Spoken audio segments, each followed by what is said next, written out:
Друзья, всем привет! Надеюсь, меня слышно и видно. Напоминаю, у нас сегодня с вами эфир «Вопрос-ответ». Плюс все отлично, спасибо вам. Эфир «Вопрос-ответ». И для тех, кто с нами сегодня впервые, рассказываю, как происходит. То есть у нас есть чат с комментариями вот тут. И у нас есть у меня на телефоне ответы, точнее, ваши вопросы, которые вы задавали в форму. И я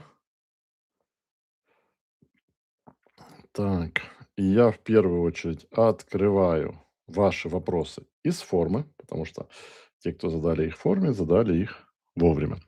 Во вторую очередь читаю вопросы, которые у вас уже возникают в чате. Поэтому не удивляйтесь, если вы зададите вопрос в чате, а я буду читать какие-то другие вопросы, потому что в первую очередь вот из таблички формы.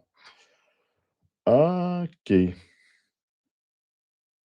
довольно много вопросов. Так, поехали. А, Первый вопрос Марина. 20, так, да. Чи є кінцевий термін подачі двох статей? Ага, це по курсу клієнти із AI. Нету кінцевого терміну. Після останньої лекції мій погляд на роботу змінився кардинально. Тепер мені треба створити новий сайт. Да. Интересные метаморфозы происходят. У нас сейчас идет курс, живой курс клиенты из AI, и там ученики уже, я рассчитывал, что как минимум месяц нужно будет до первых результатов, а первые результаты люди начали получать уже через 2 недели. Уже чат GPT их приводит, уже осознания какие-то новые получаются, уже мыслить по-другому начинают, другие амбиции, другие масштабы, другие идеи возникают. И там на этом курсе я сделал крутой бонус для учеников. Это я сейчас говорю для тех, кто не дошел до курса клиента из AI. На этом курсе я сделал крутой бонус. Есть 2 хороших редакторских сайта, на которых не продаются публикации, на которых, ну, невозможно их купить. И я предложил бесплатную публикацию для учеников на этих 2 изданиях, для того, чтобы эти статьи потом вошли в обучение модели искусственного интеллекта. Вот. Поэтому ответ: нету термина «когда захотите». Так, Евгений. Сделал компанию Performance Max, добавил все ключевые запросы, как в поисковой. Исключительно все по одной теме. Не добавлял интереса аудитории. В итоге Google показывает 80-90% нецелевых. Почему так? Чистка каждый день, в итоге одно и то же. 2-5 запросов по теме, 20-30 со всеми по теме. Ну, смотрите, Евгений, я не вижу из вопроса, вы запускали на товарку или на лидген, но в любом случае я всегда и в курсе по товарной рекламе, и в курсе по лидгену через Performance Max в магии Google 5. Я говорю, что Performance Max – это не та компания, в которой поисковые слова вставил, и все заработало. Это компания, которая, да, мощная, но которая требует, во-первых, чтобы в нее были скормлены правильные сигналы конверсий. Во-вторых, это та компания, где нужно экспериментировать с аудиториями. И я вам рекомендую как раз наоборот сделать. Не запросы добавлять, а аудитории. По-другому таргетинг настроить и экспериментировать по-другому. Ну, то, что вы описываете, не очень ожидаемо. Я бы не рекомендовал так делать. Вот, поэтому если что, пересмотрите еще раз урок курса «Магия Google 5» про Performance Max или курса по шопингу, и все у вас получится. Так, Денис. Добрый вечер. Подскажите, пожалуйста, как подготовиться к будущему обновлению, которое будет тянуть с 17 августа установленный ROAS к заданному параметру?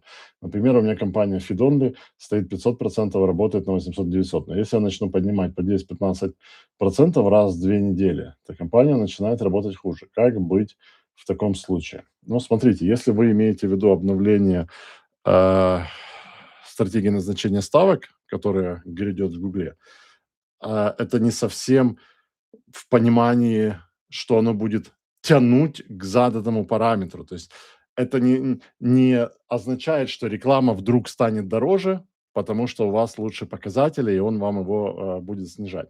Это означает, что повышается точность. То есть была одна из претензий Гуглу. Смотрите, интересное, кстати, интересное наблюдение. Когда "Гуглу" предъявляют претензию большие компании, он исправляет. Когда предъявляют претензию миллионы мелких, ничего не делает. Ну, логично. Я бы, наверное, если я был бы, директором "Гугла", и мне бы кто-то пришел и сказал там недовольные. Кто недовольный? Какой у них бюджет? Там 10 тысяч долларов в месяц. Типа забей. А вот если бы ко мне пришли и сказали: "Там недовольные, у них бюджет 50 миллионов в месяц", я бы сказал: "Делай". Вот. И в чем идея? Что, крупные игроки начали, сравнивать, и начало выходить много статей, там, где написано, что они задают, например, а, таргет CPA или таргет ROAS, там, скажем, 200 или там $200 или 200%, а оно или не добирает, или перебирает. То есть, ну, в свою пользу. В случае с ROAS он не добирает, он по факту меньше дает. В случае с Target CPA, с целевой ценой конверсии, он дороже ее дает. То есть в ущерб рекламодателю. В вашем случае наоборот, в вашем случае круто, в ущерб себе он дает. Вот. И многие большие начали об этом шуметь, большие ребята. И вот конференция будет в сентябре в Берлине, SMX Advanced. Это конференция как раз для самых крупных рекламодателей Европы. Ну, то есть там бренды огромнейшие будут, Booking и так далее, которые десятки, сотни миллионов в месяц на Google рекламу тратят. И вот это одна из тем. Я, кстати, выступаю на этой конференции тоже, и я модератором буду одной из панелей для больших рекламодателей. Панель как раз автоматической стратегии ставок. И вот когда они подняли бучу, Google сразу сказал, будет обновление. Но обновление, оно обещает повысить точность, чтобы, более соответствовать тому, что просит рекламодатель. В случае, если оно не удовлетворяет рекламодателя. В вашем случае, наоборот, оно удовлетворяет. То есть вам переживать не стоит. Федор, ниша премиальная дизайнерская мебель на заказ. Кухни, гардеробные, Казахстан. Цикл, чек высокий, цикл долгий, заявок мало. Алгоритм быстро скатывается к дешевым лидам эконом-сегмента. Как правильно обучить Google приводить именно платежеспособных клиентов? Какие сигналы передавать? Какую стратегию выбрать? Что делать? То же самое волнует для продажи дорогих услуг. Если значит, смотрите, разницы нету, общая концепция такая. На малом объеме и на малое количество аудитории вы ручными ставками работаете. Ручными ставками. А цель конверсии вам нужно вот тут поработать. Если вы передаете "Гуглу" конверсию, просто оставил заявку, и у вас вы пишете, большинство, кто оставляет заявку, это эконом-сегмент, это плохо. Так вы нормальных результатов не получите. Вам нужно отключить конверсию "заявка" и создать связь с CRM и Google Ads, чтобы в момент, когда ваши менеджеры, ваш отдел продаж квалифицирует и выставляет в CRM статус, например, квал, квалифицированный клиент, чтобы в этот момент в Google Ads отправлялась конверсия. Это делает, это вам сделает программист, веб-программист любой. То есть там два скрипта пишется. Первый скрипт в CRM добавляет метку Google Ads, Google Click ID, идентификатор Google Ads, берет из адреса и добавляет в CRM. И второй скрипт из CRM в Google Ads отправляет данные. То есть это там пару-тройку часов программиста в зависимости от CRM. То есть все это делается, все это связывается. И тогда на ручных ставках вы будете видеть реально. Еще, давайте так, еще лучше, еще докручу, еще лучше, если у вас менеджер, поскольку, смотрите, цикл сделки большой, мы, скорее всего, в момент оплаты не попадаем в окно 30 дней, скорее всего. То есть это, я имею в виду, что, скорее всего, от клика до оплаты проходит больше 30 дней. Тогда конверсию оплаты нет смысла слать. Но что вы можете сделать, и что я бы сделал? Эм, в момент квалификации, когда менеджер видит, что это потенциальный клиент, чтобы он выставлял не только а, статус лиду квалифицированный, а чтобы он еще выставлял потенциальную сумму денег от этого лида. Ну, то есть, грубо говоря, один человек звонит стол купить за 3000 евро, а другой человек всю кухню за 33 тысячи евро. Да, это же разные, оба квалифицированные, но они разные. Так вот, самый идеальный вариант, если менеджер, но это требует искусства менеджера, менеджер выясняет потенциальную прибыль от этого клиента, пока не существующую, пока потенциальную, заносит в CRM цифру, например, там 33, ну, или в тенге, или в чем вы, или в долларах считаете, заносит цифру, ставит квалифицированный лид в CRM, и в этот момент отправляется в Google Ads конверсия квалифицированный лид с ценностью, соответствующей потенциалу этого клиента на продажу. Ясно, что не все клиенты купят, ясно, что не все дойдут до конца, но так вы намного увеличите точность вашей рекламы, намного увеличите точность рекламы. А дальше начинаете играть аудиторию. Вот в магии Google 5 я там как раз рассказываю, как потом дальше извлекать данные и скармливать тому же чат GPT или Клоду, чтобы он искал инсайты, чтобы он искал, какая аудитория, какой пол, какой возраст, какое местоположение, какие там... То есть искал закономерности в ваших данных и как увеличить вашу эффективность. И это относится и к дорогим эксклюзивным дизайнерским товарам и к дорогим услугам одинаково. То есть тут нужно один раз заморочиться с конверсией, чтобы конверсия считать именно целевое действие квалифицированное, не просто всех подряд. Так, дальше. Александр. 2 дня назад запустил тестовую рекламную кампанию по курсу Google Search Formula. Одновременно работает другая, старая, по тем же товарам. Ключевые слова в группах немного отличаются. Минус слова идентичны. Взял старые работающие группы объявлений. Текст разный, по смыслу одинаков. Пока однозначно лучше старая. Конечно. Стоит ли мне в ИИ-группе объявлений прописать идентичные старой группе объявлений ключевые слова и проставить такую же цену за клики по всем, для того, чтобы условия конкуренции... Смотрите, мое мнение. Вот представьте себе, что у вас 2 сотрудника есть. У вас есть завод, производство, вы там производите, там, не знаю, ювелирные изделия. У вас есть сотрудник один, который проработал 40 лет на вашем заводе, который просто садится и делает кольцо. Приносит вам, и вы говорите: это офигенно, ты красавчик. Потому что он за 40 лет он выучил все нюансы, он садится и делает. И вы берете новичка с большим потенциалом, отличника после университета или после училища, прямо гений, подающий надежды, молодое дарование. Он приходит, и первые дни, что он вам приносит, вам что-то не нравится, какой-то нюансик, чем-то вы недовольны.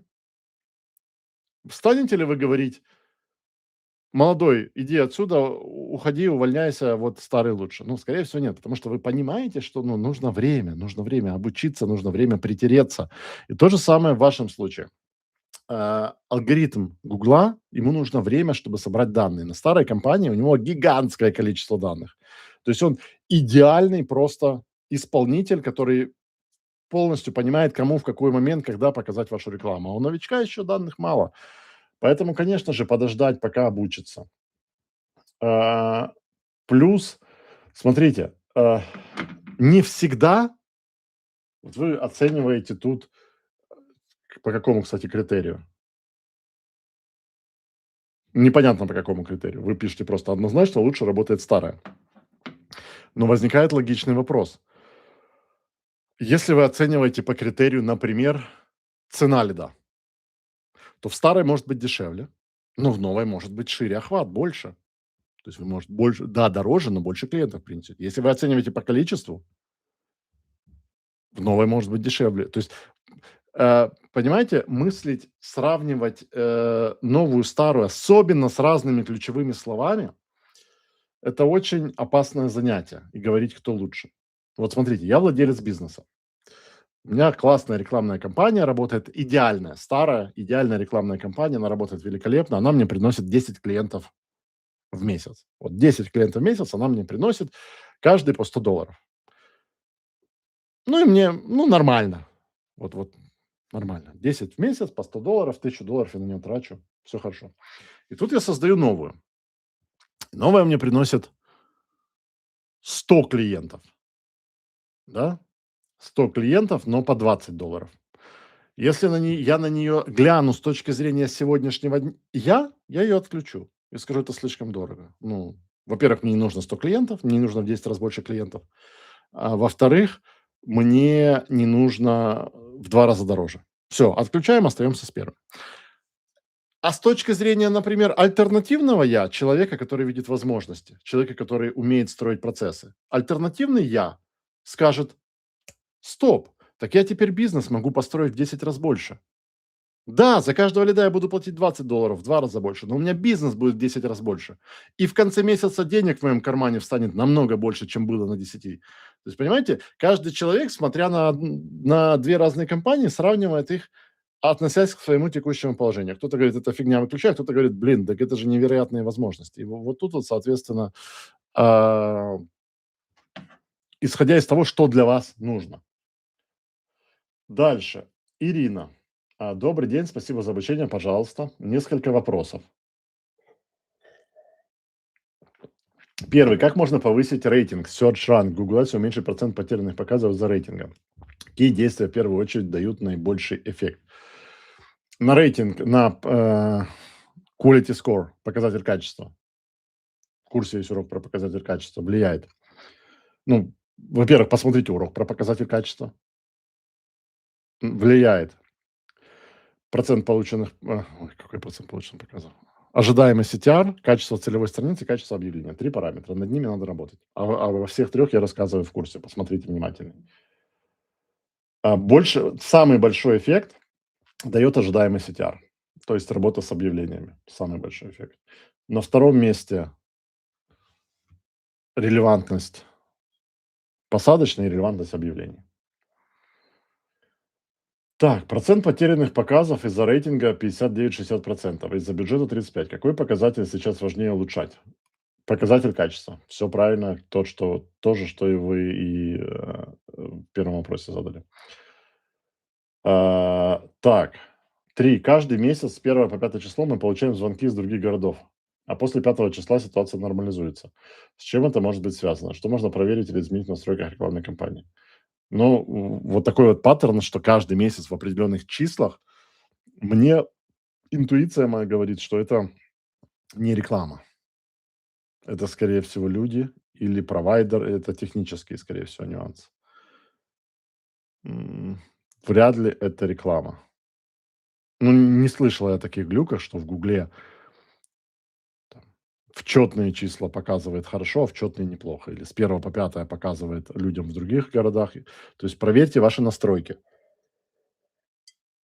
Может, у вас какие-то сезонные корректировки стоят, корректировки по дню недели, корректировки по месяцу, по времени. Посмотрите, это не нюанс алгоритма. Это или настройки, или люди, или глюки провайдеров. То есть вполне возможно, что в какие-то числа там у какого-то городского провайдера интернета происходит глюк, и его IP-адрес оказывается в другом городе, и все люди, которые на нем сидят, видят объявление из другого города. Я такое встречал, в Украине встречал, по крайней мере. Когда провайдер находится, интернет-провайдер в другом городе, но у него периодически там какой-то глюк случается, и все его жители начинают видеть рекламу из совсем другого города, потому что по IP Google его начинает, этих жителей определять в другом месте. Так, 4 вопрос. Можно ли запускать рекламу Google Ads на товары, которые продаются на Allegro по модели дропшиппинга? Если да, то как лучше реализовать, есть ли какие-то ограничения? Ну, если товары продаются на Allegro, я так понимаю, это вы не собственник Allegro. И если вы не собственник Allegro, я так понимаю, вы не поставите туда код отслеживания. Если вы не поставите код отслеживания, алгоритм не сможет обучиться. Если он не сможет обучиться, он вам мусор будет предлагать. То есть,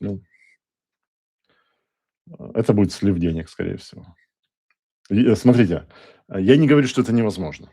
Это возможно, но это решается не с наскока. Ну вот, например, есть ребята, которые на Amazon, то есть они размещают свой товар на "Амазоне" и настраивают Google рекламу на Amazon. У них нет отслеживания, но они настолько хорошо знают свою нишу, настолько хорошо знают свои ключевые слова и своих клиентов, что они тщательно подбирают ключевые слова, минус-слова, и у них это получается. Но это не про "сейчас мы с наскока сделаем", это про годы опыта, когда люди перепробовали тысячи разных способов и выкристаллизовали для себя вот такую тонкую стратегию. Я хочу получить практический опыт в другой нише и настроить Google Ads для знакомых, у которых есть тату-студия. Подскажите, как правильно организовать работу с их рекламным аккаунтом и какую минимальную стоимость за свои услуги может брать начинающий специалист? Ну, как организовать? Они дают вам смотрите, есть 2 способа. Первый способ: вы открываете менеджерский аккаунт, MCC так называемый. Я не вижу смысла вам его открывать для одного клиента. Поэтому как организовать? Они дают вам доступ, заходят в свой Google Ads, в раздел "Доступ" и открывают доступ на ваш имейл. Вы принимаете доступ, начинаете управлять. Касательно стоимости, от страны зависит, но, насколько я вижу, ниже $300 в месяц я почти не видел, начинающих специалистов, которые берут. Но я бы сказал, наверное, сейчас минимальная планка $300 в месяц. Так, Светлана увидела в кабинете уведомление. Медийные компании будут перенесены в компании для создания спроса.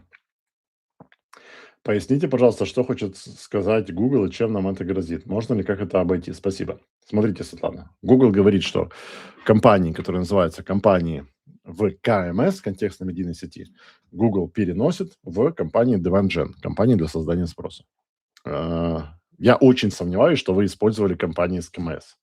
Прям очень сомневаюсь, потому что это из всех моих учеников, 2% его используют. И эти 2% прекрасно знают, что это за тип компании, как с ним быть.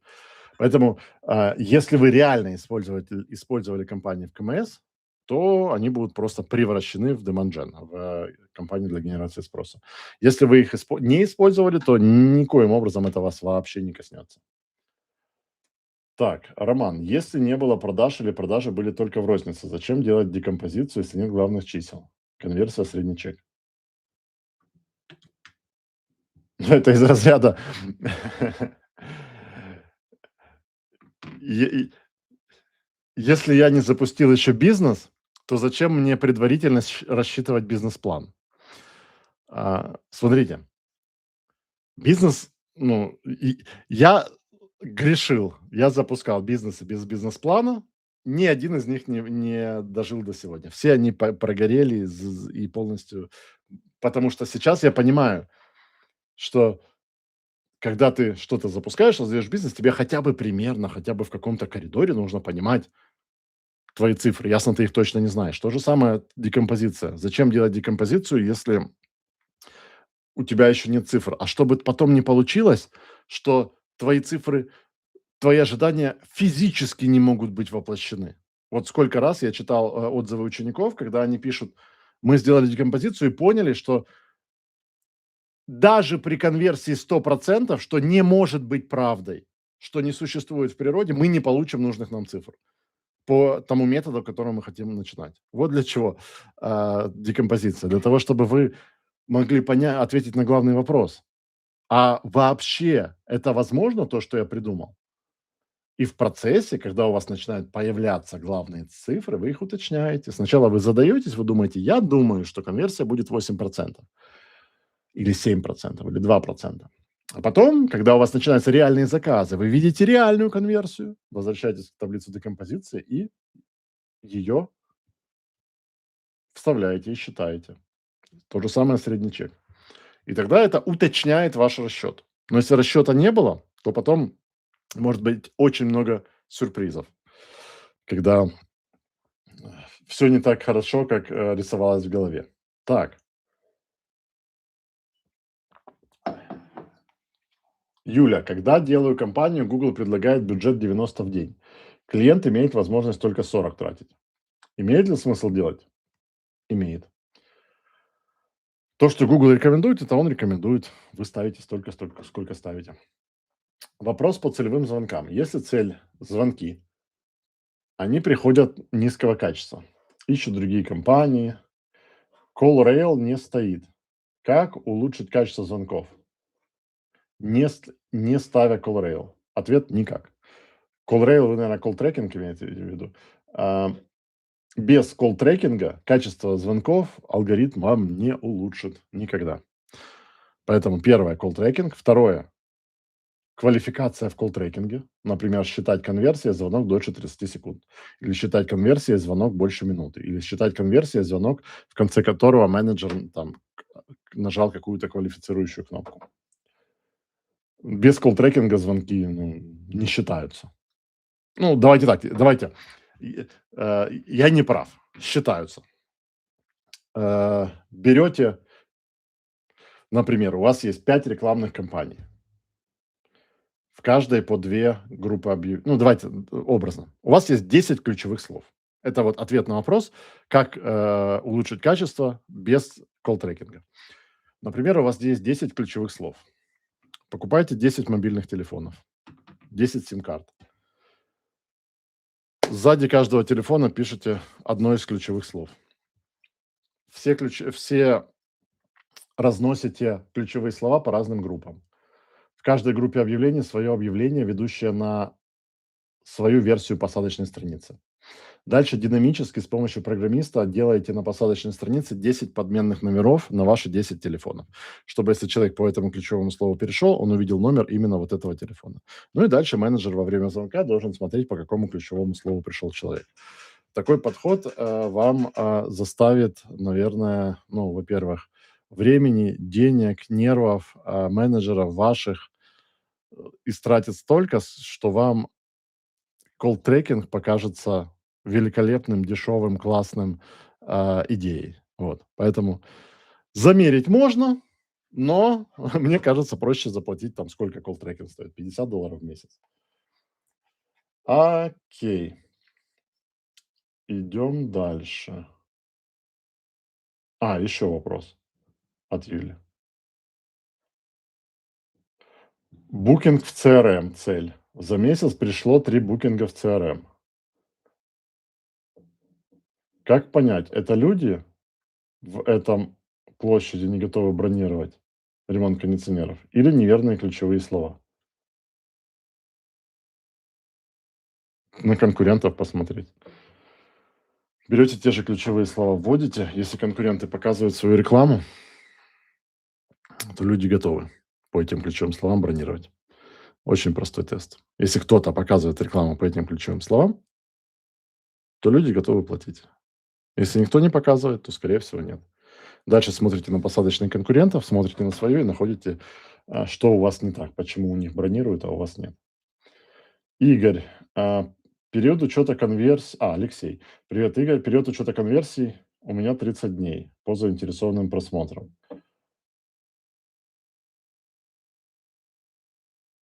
У тебя я подсмотрел 3 стоит. Клод говорит, что чем меньше, тем точнее, но будет чуть дороже цена конверсии. Что ты скажешь?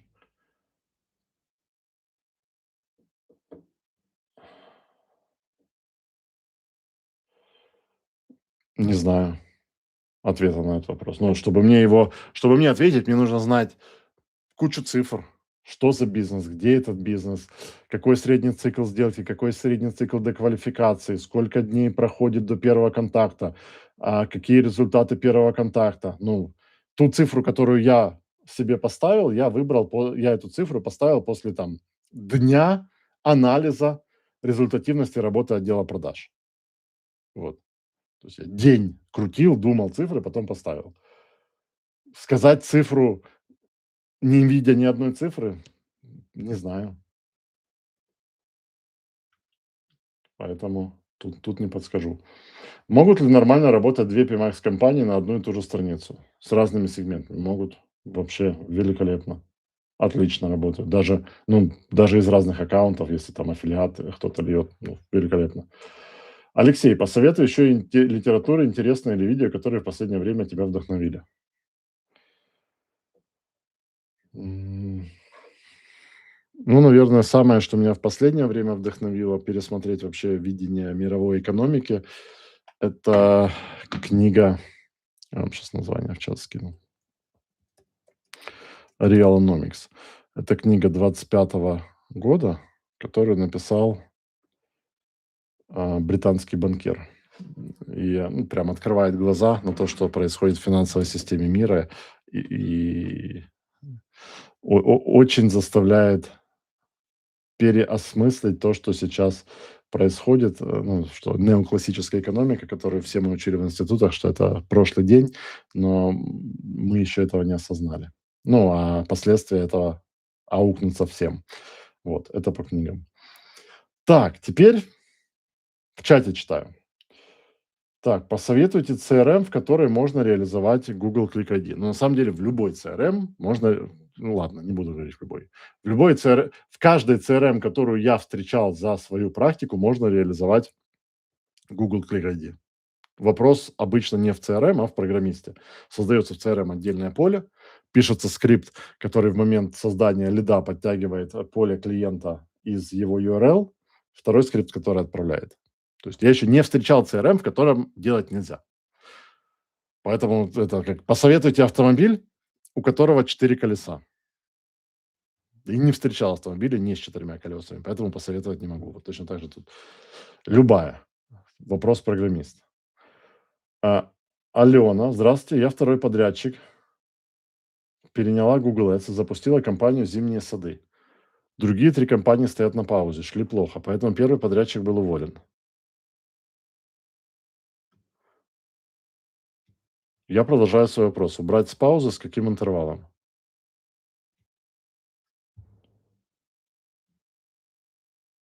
Я не понял. Это продолжение из формы, что ли? Ну, сейчас я форму опять открою. Я просто не знаю, что такое «Зимние сады».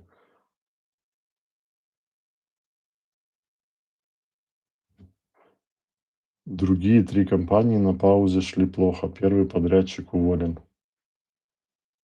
Я не знаю ответа на этот вопрос, потому как я просто его не понимаю. Давайте сейчас попробуем. Алена.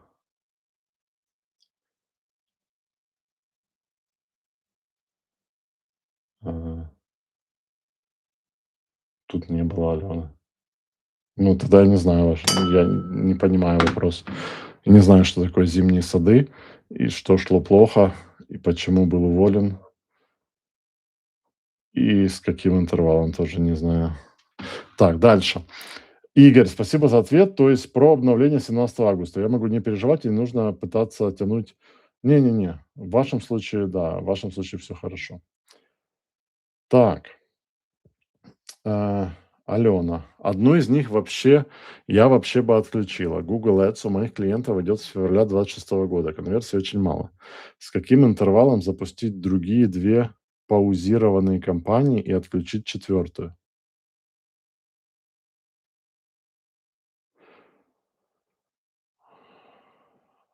Смотрите, решение о включении, отключении рекламных кампаний принимается не на основании их количества, интервала или года запуска, или месяца запуска. Решение принимается на основании цифр, которые могут устраивать или не устраивать бизнес. Конверсии очень мало, это показатель субъективный. Объективный показатель– это сколько было продаж, сколько возвратно инвестированные деньги. А, Сколько компаний запускать– это вопрос стратегии и бюджета. Я не знаю, честно, вот, я не знаю, что ответить на этот вопрос. Так, Светлана, расскажите, пожалуйста, про вашу акцию «3 продукта за 497 евро». Есть смысл покупать много задешево, как в мультике про шапки? В подарочных курсах только базовые уроки. Можете разъяснить? Да, совершенно верно. Вы заметили, что это доступ к 3 базовым пакетам. 3 самым низким пакетам во всех 3 курсах. Не полный курс. 3 базовых. Обычно, то есть, получается, есть 3 глубоких курса, 3 базовых пакета, которые охватывают начало. Обычно это хорошо для людей, которые начинают, стартуют бизнес и которые пока что не понимают, что им нужно. Им уже нужна реклама или им еще нужно выстроить маркетинг, то есть когда важна не глубина, а ширина кругозора. Вот я запустил бизнес, и я думаю: так, Google реклама, насколько мне глубоко ее нужно запускать? Я не знаю. Маркетинг, нужен мне вообще прорабатывать его, стратегию маркетинга? Я не знаю. Вот это нужно мне там, я не знаю. И вот тогда вы берете себе, набираете и понимаете сразу же, что вам реально надо, внедряете, получаете первые результаты на каждом из 3 и дальше действуете. Так, Денис, добрый вечер. Сейчас НДС 20% в Украине. Есть ли варианты уменьшить расходы? Перевести юрисдикцию вне Украины. Это единственное. Ну, смотрите, у нас прямой эфир, который записывается. А вопрос постановки, в которой он написан, Это вопрос уклонения от налогообложения, что является криминальным правонарушением. Ну, естественно, что, не платить налоги варианта нет. Налоги надо платить в любой стране мира. Если вы переформулируете свой вопрос на как можно оптимизировать налоговую базу, то тут к вам бухгалтеру, потому что бухгалтер вам объяснит, что есть разные налоговые резиденции. Есть компании в некоторых странах, например, Азербайджане, в которых нет НДС на рекламу. Есть компании в других странах, где НДС есть, но на рекламу не распространяется. Есть компании, которые, ну, короче, есть варианты. Вот Вега вам ответил в чате. Ну, естественно, в чат посмотрите, там вам Вега ответил. Естественно, никто вам официально такой ответ не посоветует нигде, но можно попробовать. Так, идем дальше. Максим, у нас Sales Drive CRM и Kit CRM тоже говорят, что у них нет передачи Google Click ID. У меня Key CRM стоит в одном из моих проектов, и там есть передача Google Click ID. Но мы наняли программиста, дали программисту доступ.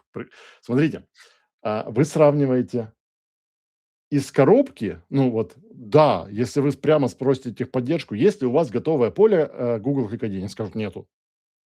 Но у них есть понятие кастомное поле, специальное поле, пустое поле. Вы создаете кастомное поле, в него сохраняется Google Click ID, отправляется и все.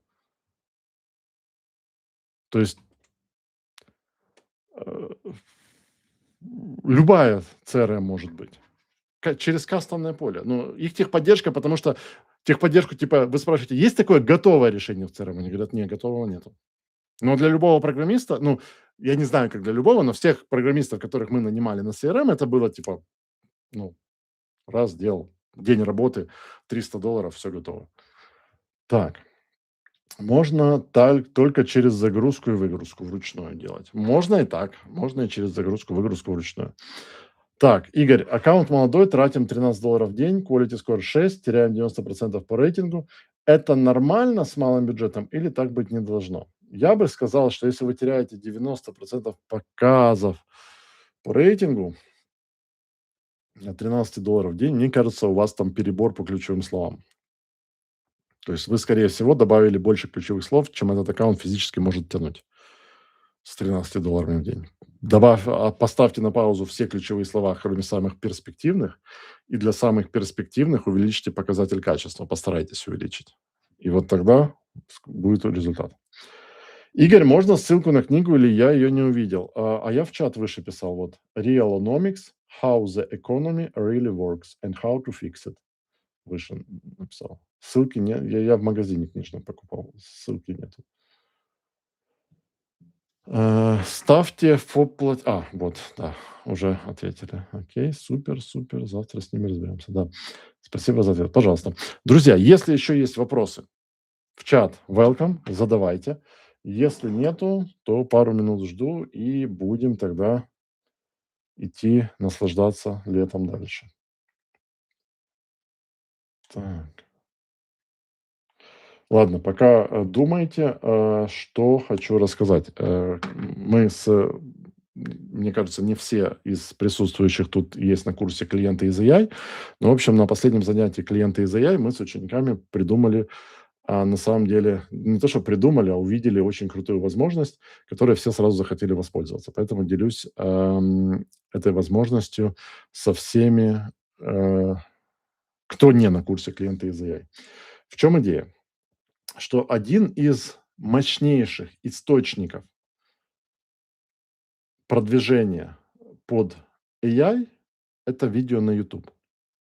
Особенно видео на YouTube на чужих каналах. И когда видео на YouTube, когда AI, тот же ChatGPT, видит, что вас, ваш бизнес, вашу компанию или вас лично много упоминают на других каналах, то это, короче, вам в хороший плюс идет. В доказательство, что у вас есть охват, у вас есть ширина. И тут я, честно говоря, Не то, что забыл, не связал эти две вещи. Что у меня на YouTube-канале есть отдел отзывы учеников. Тут один из учеников на эфире говорит: слушайте, так мы ж можем вин-вин сотрудничество. Вы приходите ко мне на канал и оставляете отзыв о курсе, который вы проходили. И в начале этого отзыва вы говорите: я Иван Иванов, основатель компании «Рога и копыта», лучший производитель энергоэффективных котлов в Казахстане. Это видео попадает на мой YouTube-канал, индексируется AI-ками, Гуглом. И что получается? Тотальный вин-вин. Я получаю дополнительный отзыв, дополнительное видео на свой канал. Вы получаете упоминание на 50-тысячном канале, 50 тысяч подписчиков, у меня сейчас там 49. Искусственный интеллект при следующем прогоне индексирует инфу о вас и понимает: о, Иван Иванов, владелец компании, лучший производитель. То есть все получают выигрыш. Поэтому, если кто давно хотел, но не делал, вот вам интересный действительно способ получить. И, кстати, отсюда же лайфхак. Если где-то вообще оставляете отзыв теперь, видео, любой, пишите: я владелец, бла-бла-бла, какой я классный, свои регалии. И это дает вам хороший бонус. Вот, поэтому, если захотите оставить видеоотзыв, приходите к менеджеру и запишем. Только не забудьте в отзыве сначала про себя рассказать, себя похвалить, чтобы эта часть попала в обучение модели искусственного интеллекта. Так, скажите, будет ли курс по YouTube? Смотрите, курс по YouTube, он живет у меня в голове. Проблема в том, что им интересуется слишком малое количество людей. То есть мы увидели, что курс есть смысл запускать, если хотя бы 100 человек им интересуются и готовы купить. На данный момент курсом по YouTube интересуется 10 человек. Вот. Чтобы мне оплатить зарплату команде всей, которая работает над курсом, если будет только 10 человек, то одно место на курсе будет $5000 стоить. То есть, понимаете, есть математика бизнеса. Чтобы бизнес мог покрыть свои расходы на сервера, на поддержание, на команду, ему нужно зарабатывать. Чтобы зарабатывать, он должен делать вывод: мы делаем такой курс или такой курс. То есть мы делаем курс мы задаем себе логичный вопрос. Это такой же бизнес. Если мы делаем вот такой курс, продадим ли мы 100 мест по $500? Да, однозначно. Если мы делаем такой курс, продадим ли мы 10 мест по $5000? Сомневаюсь. Вот, поэтому мы набираем эти не отзывы, а ожидания, просьбы. Вот уже в чате уже вижу несколько, вот уже к 10 прибавляется. И когда я увижу, что набирается, что это может быть продуктом, мы запустим. Потому что, по Ютубу на самом деле у меня много. Я с вами сейчас поделюсь буквально в 2 словах. Я за последние 2 месяца сделал огромный рывок в Ютубе. Я сейчас веду параллельно 3 YouTube-канала: на русском, на украинском и на английском. И если раньше на каждом из этих каналов отдельный работал дизайнер, отдельный монтажер и отдельный сценарист, который мне писал сценарий, сейчас Клод Код сам делает. Значит, как сейчас происходит процесс на 3 канала видео у меня. Значит, на ночь, вот завтра я решаю снимать видео. На ночь я запускаю Клод Код, который запускает около 100 агентов и начинает искать английский, немецкий, испанский, французский, русский языки видео по моей теме, например, по Google Ads. То есть за ночь агенты ищут видео у конкурентов, которые вышли за последние 30 дней.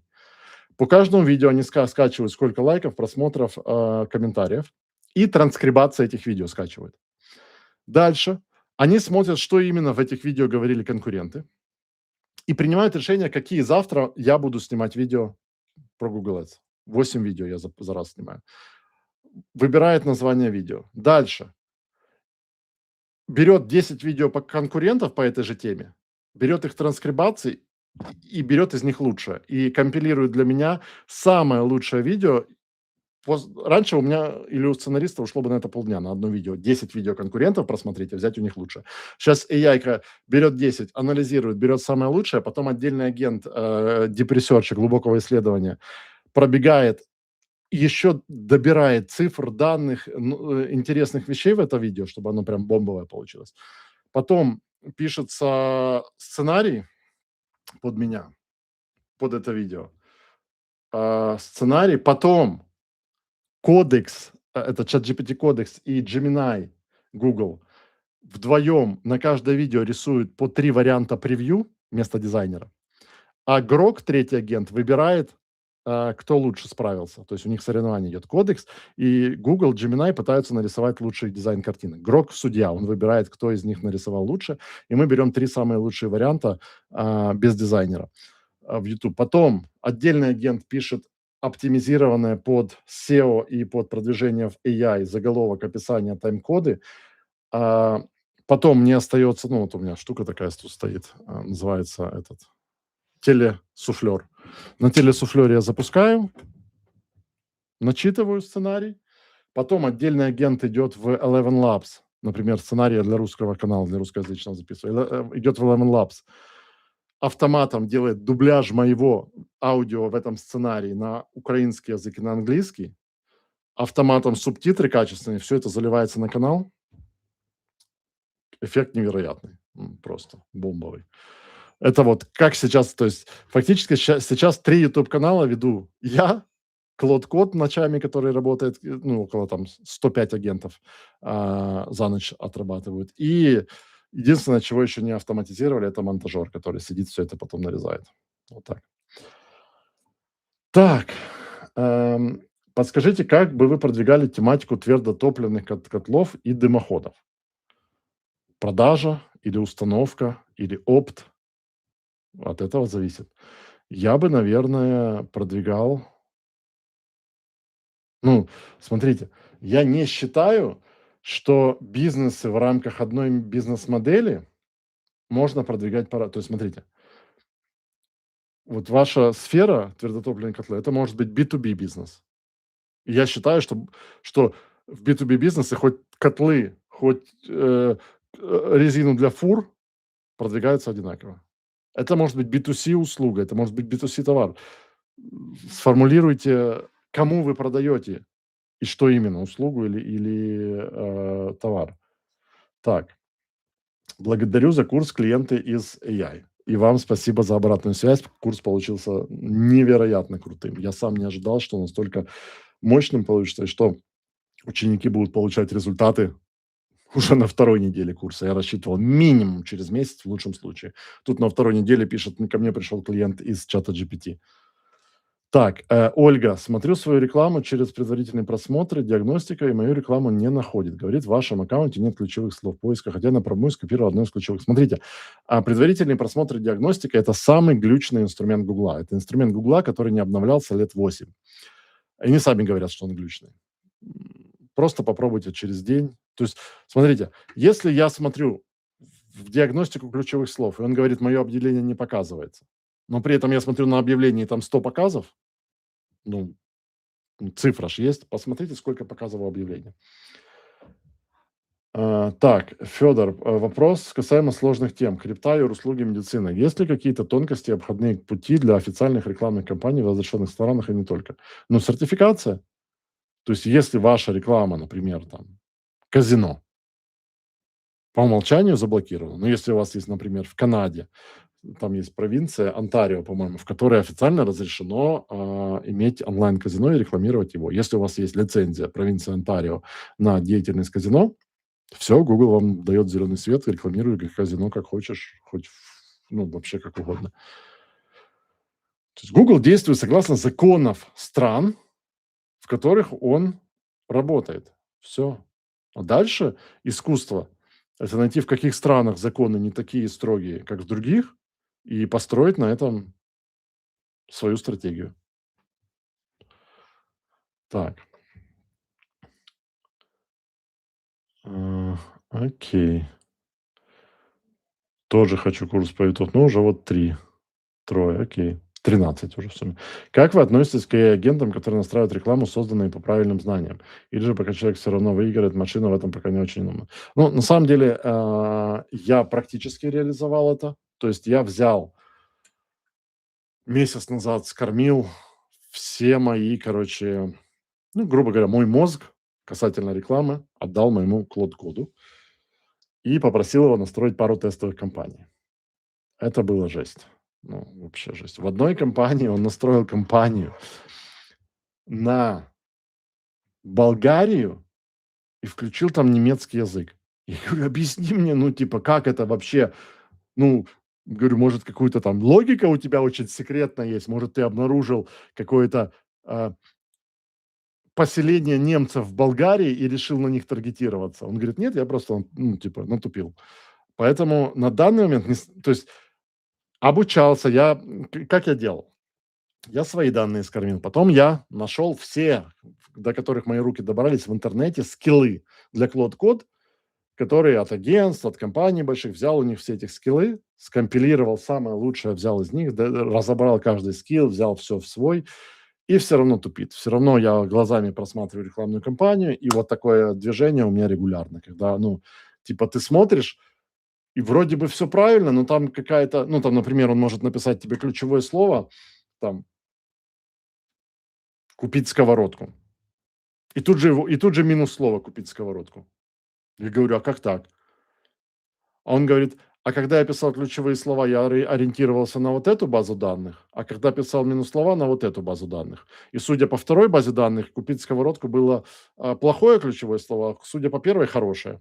Поэтому я добавил ключевые слова и минус слова". Ну, то есть, вот такие вот вещи. Поэтому, э, может хорошо настраивать, но все равно человеку надо все просматривать еще раз. Так, курс по агентам, которые ночью работают, планируется? Не знаю пока. Опять же, вопрос спроса. Если что я вижу? Вот делюсь просто наблюдениями. Вот я анализирую, какие есть сейчас там на украинском рынке курсы по искусственному интеллекту. Я вижу, что а, есть, ну, образно, два типа курсов. Первый тип курсов – это хайповые, а-ля мы тебя научим промптингу, мы тебя научим, как PDF-ку, кинуть там, как сфоткать документ, кинуть в "Телеграм", и он тебе выдаст PDF-ку, там, агент какой-то.